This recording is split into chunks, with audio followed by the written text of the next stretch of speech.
Bu joy qo'shnilarini ahilligini ko'rib havasim keldi. Bundan tashqari uyingizdan chiqishingizda metro 2-bekati oldida joylashgan. Bu degani ishga yoki o'qishingizga oson yetib olarkansiz. Zo'r tarafi bolalar maydonchasi ham shundoq podyezddan chiqqaningizda joylashgan. Aytgancha manzilni aytmanman-ku. Sergeli 5-kvartal.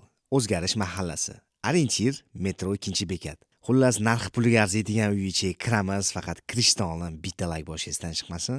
Zo'r tarafi podyezdda bor yo'g'i ikkita xonadon bor. Kiruvsiz bu yerda sushulik qiladigan joylari bilan. Xullas, ichkari tomoniga kirmasak bo'lmaydi. Uyimiz 3 xona, 84 kvadrat, remonti o'rtacha. O'zingiz uchun bitta chiroyli remont qilasizlar. Narxi ham shikolat. Videoni oxirida aytib o'taman. Birinchi xonasi bu yerda bitta spalni xonasi. Bu yoq tomonida esa bitta bolalar xonasi ekan.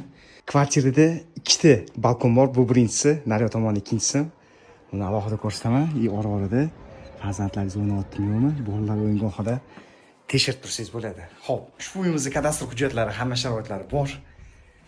Keyingi xonasi bu yerda bitta mehmonxona. Mana bu ochib o'rsanglar kengina bo'lar ekan, balkonga qo'shib oladigan joy ekan.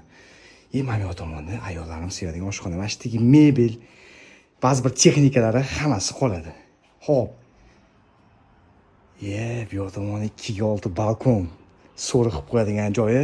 Mabodo keling zerikib qolsalar, mana bu shahar atmosferasidan maza qilib lazzat olsalar bo'lar ekan. Bu tomoni detskiy частный shkolasi ham bor ekan. Narxidan gapir, narx qiziq desanglar, ushbu joyimizni 1 kvadraturasini $790 qilib belgilashyapti. Umumiy narxi $66,360 ga aylanyapti.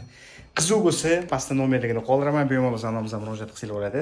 Aytgancha bu videoni hashtaga hamyon bo'lib narxda Sergeydan uy qidirayotgan tanishlarga jo'natib qo'yinglar. Foydalanib qolishsa, metroning oldida bunaqa narxda har doim ham joylar chiqilmaydi. Charchab qolmanglar.